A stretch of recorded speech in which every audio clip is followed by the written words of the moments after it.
This programme is brought to you by vinny.co.uk.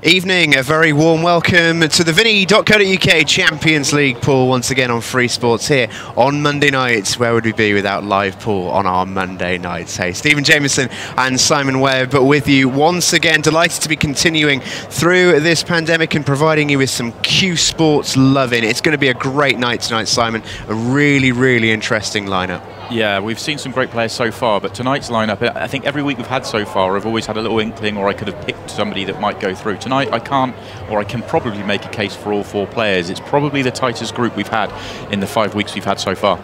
4 players then, and only one will make it through to the quarterfinals. This is the lineup for tonight's show, and we talked about how tight this is, Simon. You could genuinely make a case for all 4 players here. We've seen Shaun Storry play recently on Free Sports in our shootout matches, but all 4 players here are experienced, they're talented, and you wouldn't be surprised as any one of them going through. Yeah, slightly surprised to see some of the odds actually. The bookies have Shaun as the favourite, and I probably would give him the edge looking at his pool CV. But in Tom Price and Eddie Barker, you've got 2 guys that have made World Championship semi-finals. Chris Day has won titles on the UK Tour. This is 4 very talented and very evenly matched ball players, and it could go any way tonight. Yeah, we can't wait to get going then for this one. Should be a great night's pool. Reminder that we have 4 players. They will all play each other once. And once we get to the end of the round-robin format tonight, we will have 1 player left standing. The man at the top of the group will head through to the quarterfinals. We already have 4 qualified. The first half of our Champions League pool is provided for stellar players. Already through to the quarterfinals. Josh Kane, Aaron Davies, Phil Harrison and Neil Rayburn. One of these 4 will join them. We've got 3 more weeks left of the group stages. And after that, it's quarter-final time, and at the end of it all, one man will walk away with a fat cheque for 10,000 quid. Yeah, it's pretty good, especially in the pool world. And for me, one of the big things as well is that the prize pot is made up of sponsors' money. It's come from vinny.co.uk, which is absolutely fantastic. The players do pay an entry fee, but it's nominal amount, and that's a big news for the pool world, really. So Shaun Storry with the first break.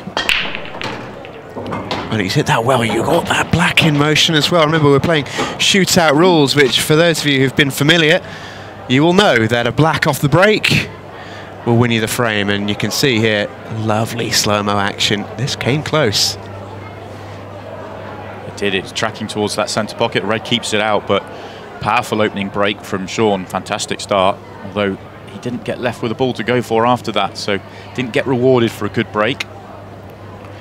Not quite played the safety shot he wanted either. He wanted that cue ball to be welded to that red to limit Chris Day's options. And he has given Chris an opportunity here on yellows. And it's a pretty decent opportunity, it has to be said. Yeah, 20-second shot clock, 20-minute matches. These will fly on by. Balls in play. Good first shot from Chris Day in terms of the pot. Positionally, he's left a little bit to chance here. Well, we've been saying it all tournament long. This table, Supreme Match table, is very, very responsive, and that's our first look at it. He's got into the cue ball way more than he wanted to. He's trying to develop this yellow that he's now playing, and that stopped him from being able to go for the clearance. Yeah, and I think we saw a similar issue with Shaun's first shot. That safety was a delicate little shot to play first up and just misjudged the pace on it. It's a lightning quick cloth on this table, it really is, and it can catch you out, especially in the early matches. We've seen that throughout the opening month of the Champions League here. It's a legal shot from Shaun. Played his red first. Tactical shot to pot Chris's yellow, yeah, which actually leaves Chris in a bit of a predicament here. Yeah, sorry, I was going to say it's a well-played shot, very similar to his first shot in what he attempted. He was trying to leave the cue ball welded to that yellow, as he has done, to limit Chris's options. Made it a nightmarishly tricky pot, that, for Chris Day. And this is now a chance then for Shaun Storry. Just going back to the break, Simon, we talked about it being a really good break from Shaun. I remember when he was with us for the shootout showdown matches last year in 2020, he really fancied the golden break. He talked a lot about getting the black in motion off the breaks. They'd deliberately been practicing it, was hitting it with the aim of trying to do it, and we noticed there straight away again, he's getting that 8-ball in motion towards that centre pocket. He's found a way, isn't he? He's going for the cut break, which doesn't seem to get the 8-ball in motion more than going for the front ball break, the power break, and he's found a way, and yeah, he's definitely something he's targeting. I did notice that every player gets, in the club, every player gets their own table to practice on, but they each get 20 minutes to practice on the match table as well. And I noticed in Shaun's practice time on this main table, he spent most of it just working on his break. He would break, pot a couple of balls, rack them up again. He wasn't worried about, you know, the patterns or clearing up, because he can practice that anywhere. He wanted to get the feel for how the table was going to break. I actually had a chat with him about it, and he said, you know, the way this table runs, it's so responsive. It's a dream to play on in open play, but the break can be quite difficult to catch, and we saw that last week. We saw it from both sides of the coin as well, because we saw one match, I think, between Brian Halker and Jordan Shepherd, where neither player could buy a ball in off the break, and then we saw John Rowe hit them with what appeared to be a sledgehammer. Difficult to tell, but it was some of the best breaking I've ever seen. And they came within 20 minutes of each other, so we know it wasn't necessarily conditions, but maybe something that John was doing, some kind of secret sauce that he was producing as part of his break, was something to be learned. And Shaun prides himself on his break. He's away on his break, on serve as it were, with the first frame of the night. Man from Suffolk. He's on the ball, 1-0, with just under 16 minutes remaining. This is Shaun Storry, nickname Autopilot. He's got pilot's licence. He's been a high flyer as well in free sports in the last year or so. IPA Isle of Man Amateur Champion, amongst other very decent titles from here, there and everywhere, really. I think it was if we go on recent form at least, his shootout showdown performance that we saw on free sports was a touch surprising considering some of the names that went into that tournament. But a couple of really sort of statement wins from Shaun, which really caught the eye. Went quite deep. He did. It was very impressive, actually. You know, I think because, as you said, some of the names in the tournament, maybe you can be forgiven for not picking him out, but he certainly performed very well, and certainly could have. Well, he was very close to, you know, going all the way in that event. He really was excellent and very good to watch as well. Well, he talked a lot about the break in frame one. That's a really well hit cut break from Chris Day. He's a little bit unlucky with the lie, because that little cluster of balls that's just to his right now needs some figuring out. Yellow ball's in play. He's opted for yellows, so the yellow by the 8-ball is going to be a problem for him. Is he going to figure it out? I was going to say, pretty sure it doesn't go anywhere, but he does have a ball near the left centre pocket that's going to allow him to get to that little cluster. The problem he's going to have is what's he going to be on after he plays it. Not guaranteed to be on a ball. He's going to leave the one over the bottom right-hand corner to try and give himself the best opportunity to be on something, but there's reds in the way. Yeah, that's his fire insurance, isn't it? Down at the bottom of the table. This will be the shot now. This is the key to the frame for Chris Day.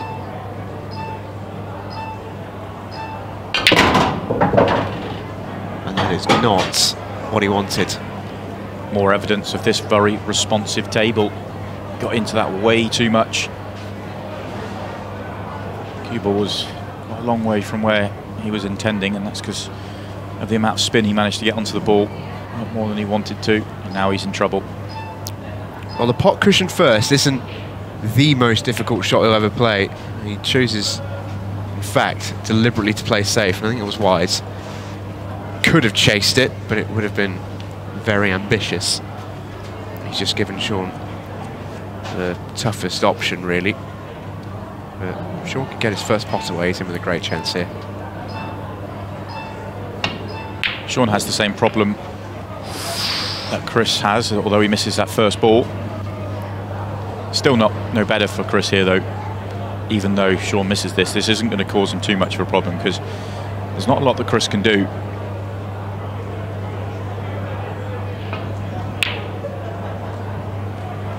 I like this as a choice of shot.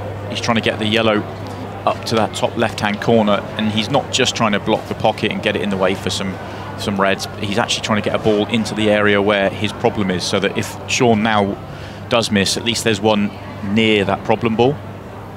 He probably would have loved it to go an extra couple of rolls and be a bit more over the pocket, but at least it's giving him something to go at if he gets back to the table. Yeah, quite a key word in that sentence. I think Si was the word if.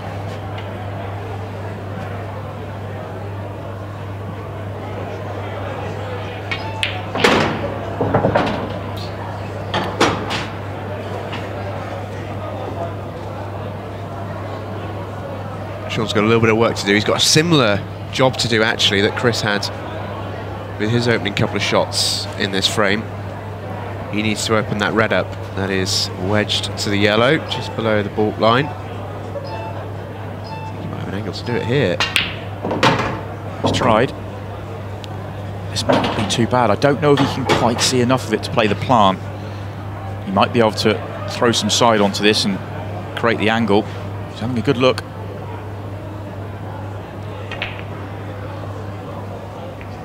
Well, he did manage to make the shot, but he's snookered himself as well, and to make matters worse, the reds just bounced away from the pocket. If it had stayed right over the pocket, he still would have had a chance, but the fact it's gone to that jaw, he can't play bottom cushion. He's got to go side cushion, makes it a harder shot. Oh, well played. That's a really good shot. That is a really good shot from Shaun Storry. Still not out the woods, though. Position onto the black isn't guaranteed. Needs to get into the cue ball, making the pot tougher. If he was just rolling that in, he would not have missed it. The fact he had to raise the butt of the cue just brought in that element of doubt. Big chance for Chris now. And Shaun Storry has done Chris Day's work for him. That yellow that was such a problem, gave Chris such a headache at the start of this frame, now no longer. And he is odds on to tie things up here at 1 apiece.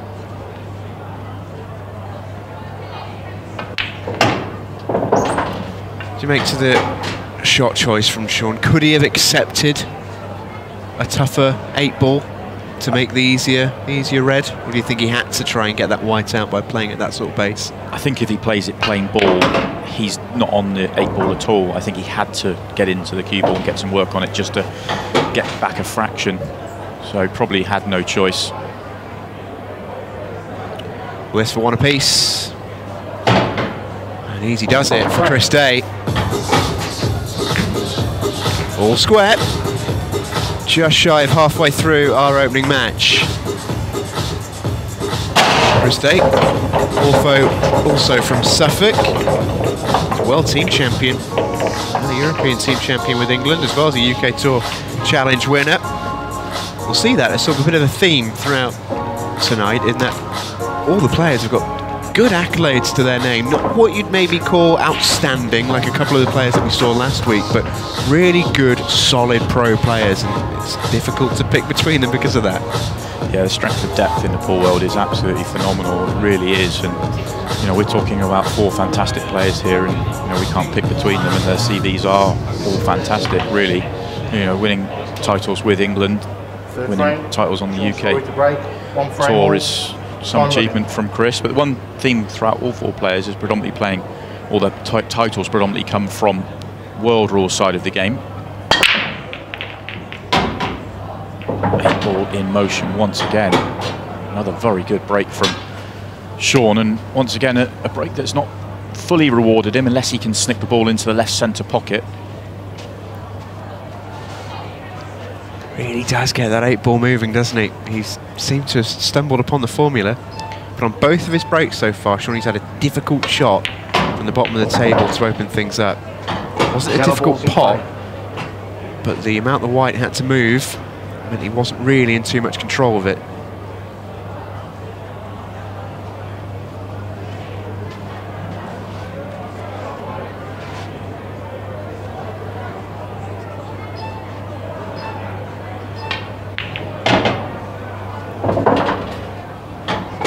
Not the perfect cannon for Shaun. Would love to still be on this yellow at the top of the table, and it's just gone that roll too far.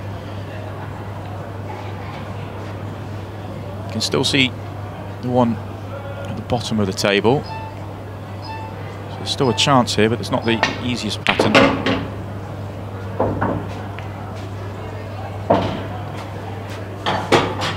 He's going to want to clear both in the bottom half of the table before transitioning up to the top half. And that's the key shot. When he goes up to the top half of the table, yes, the yellow goes to the top left, but you need to leave the right angle to be able to get back onto the 8 ball.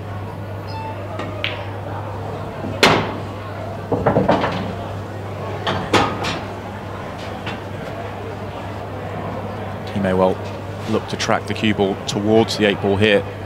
Don't think it's worth moving it, but he could if he wanted to.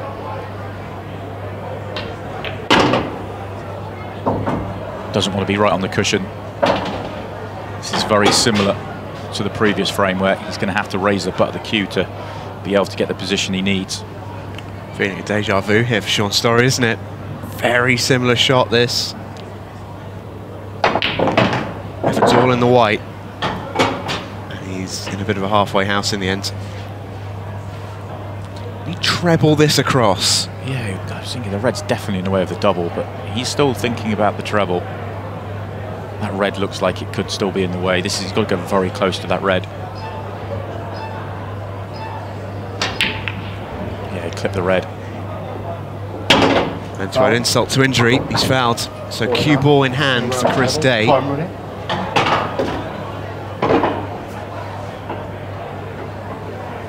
What a chance now for CD to go in front with not too much time remaining.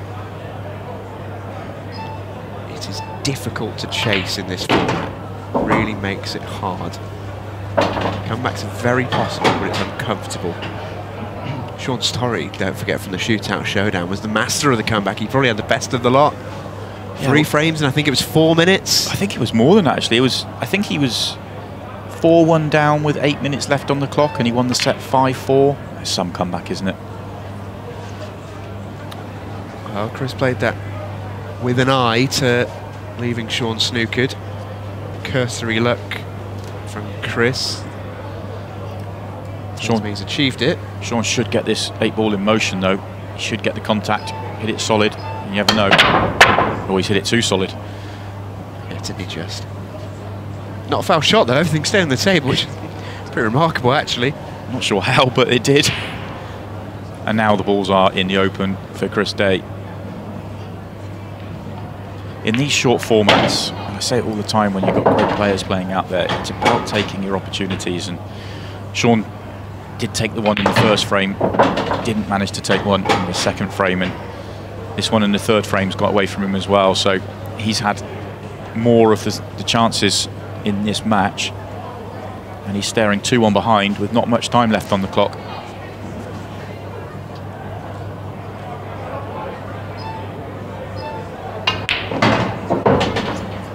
Chris, if he's wise, will try and use up as much clock here as possible.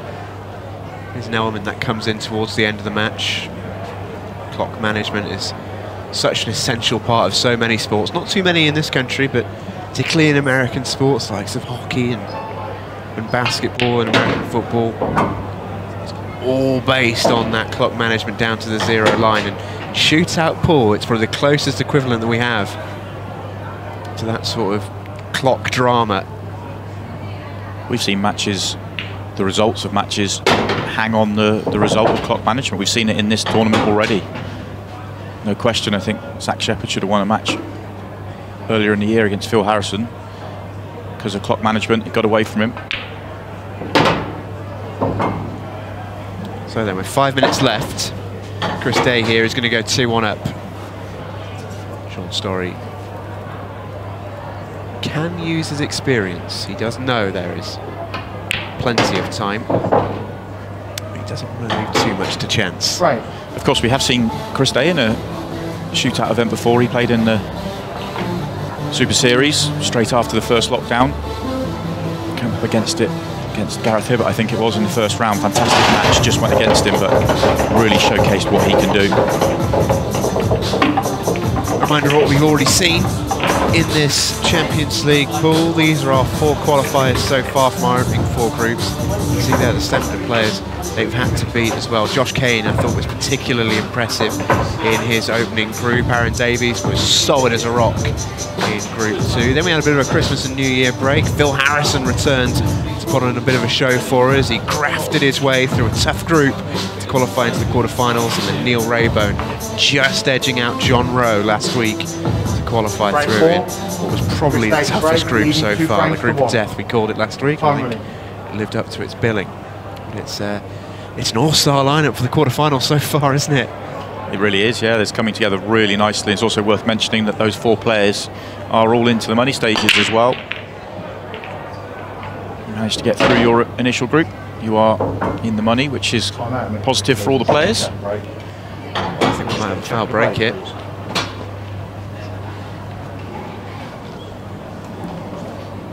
So 1 ball down, which is this red on the right of the table.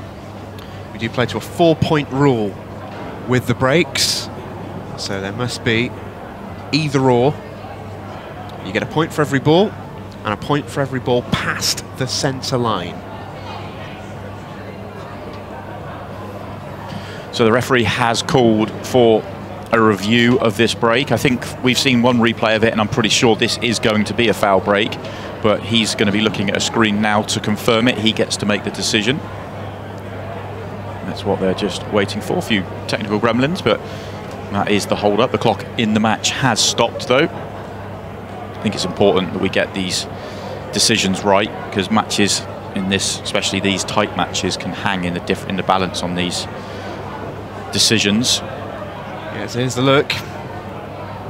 It's 1, 2, 3.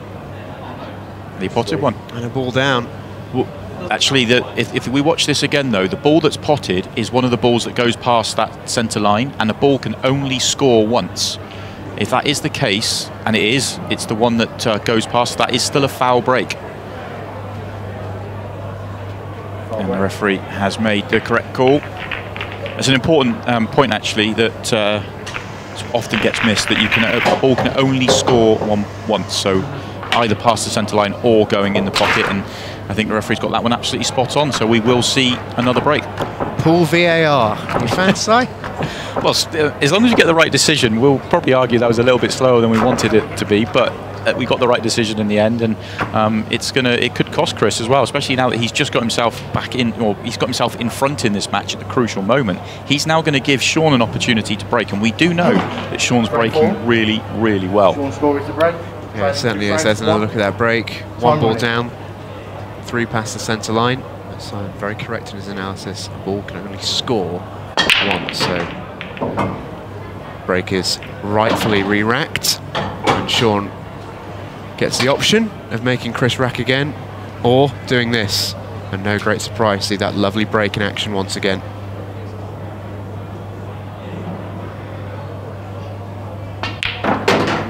And Shaun now has a great chance to tie things up, and realistically, plenty of time on the clock. Plenty of time. And this is his best split of the lot as well. And he should have broke dished in the last. It was just a couple of positional errors that cost him. This time is even better for him. And of course, he's going to get the next break as well. Yeah, it could be a real costly one, that, for Chris. Really could. We saw last week a great example, actually, about how an entire night can hinge on one moment. It was John Rowe's double, wasn't it? Yeah. In the opening game against Neil Rayburn, which actually turned out to be a match of the top 2 on the night. Neither put a foot wrong after that. And if John were to have made that double, he'd have been the one top of the group, and Neil couldn't have done a thing about it. Such a strange, cruel game at times. We mentioned it at the time, but it happened so early in the night, we weren't sure whether that was going to be the big moment, but it really was. It was the difference between going through and not going through, and that happened in the first match of the night. he's just overrun the cue ball a fraction. This is now a trickier 8 ball than he really wanted to. It's still one he should get, but it's not the straight in he wanted. Yeah, it's a bit horrible, this, isn't it? Centre pocket shouldn't be a problem for the cue ball. Yeah, well done. Never in doubt. Shaun Storry ties things up, 2.5 minutes left. It's worth pointing out as well that for those who are a bit uninitiated when it comes to the timings of these things, 20-second shot clock, play successful off the break, frames are generally lasting from break to clearance. They can be as, even if you use every second of the shot clock, still looking at about 100 seconds, just over 1.5 minutes. There is loads of time left in this match. That's not to account for players running around the table. I think the quickest frame we've seen was maybe around the 45-second mark in legendary shootouts past. If you take out the golden break, of course. Well, yes, of course. But which yeah, adds another extra element. But yeah, 45 seconds I'd say is probably the quickest. It's certainly in that sort of region for a breaking clear. That was probably 1.5 minutes to 2 minutes there for Shaun, but he did take his full 20 seconds on a couple of his shots towards the end there. But with 2.5 minutes left on the clock, if Shaun manages to make a ball here, if he can clock manage and take him out, he's going big favourite.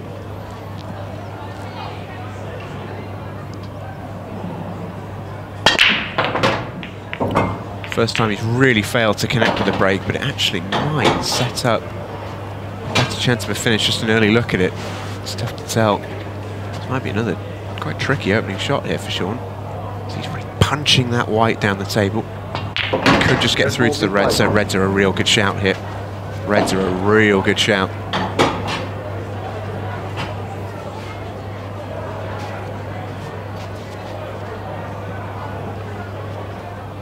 This could look very different very quickly here.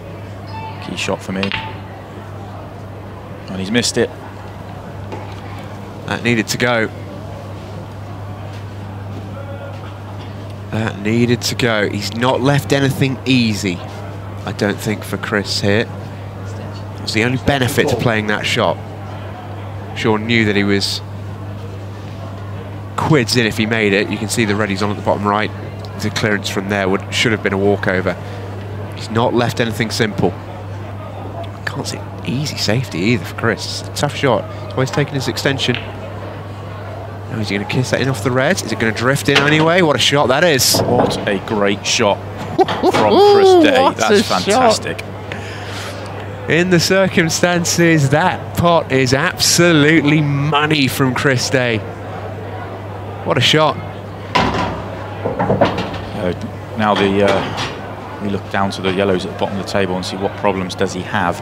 There's a red half blocking one of the corner pockets. Can one of those two yellows drop in? That would really help. If not, they are available in the centre pocket. He's got to get his skates on though. There's not long left in this frame now, in this match now. 35 seconds left, 4 yellows and the 8 ball. I'm not sure Chris Day is going to have enough time. I'm not sure he's totally aware of that either. And he's made the miss anyway. Shaun's aware of the clock. Look at that, leaping out of his chair. Can he produce something spectacular? 17 seconds, these reds all in the open. And he knows it, but the miss is there. And I think Chris now is aware of the clock. He might be kicking himself. The chance was there for him. I think you're right. I don't think he realised the state of the set, actually, or the match, sorry. And he was going slower than I thought in that first chance. He certainly was. The winner of our first match, the clock. Chris Day couldn't get over the line against Shaun Storry. He had the chance to, but in the end our first match is tied. Both players will take a point into the rest of tonight's action.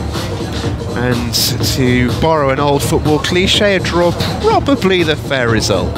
Yeah, I think both players will probably feel like they could have got a result in that match. Shaun made all the early running but didn't make the most of it. But in that last chance there, Chris had the opportunity to really snatch that one away and get those valuable points on the board. But we said it's going to be tight, and it's already started to be tight so far.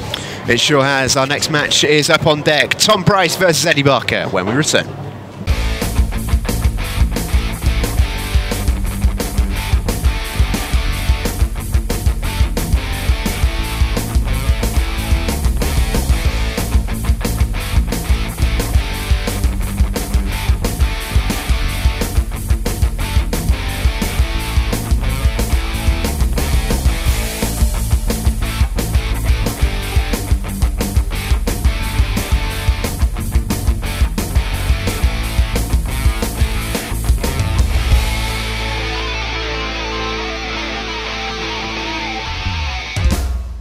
This programme is brought to you by Vinny.co.uk.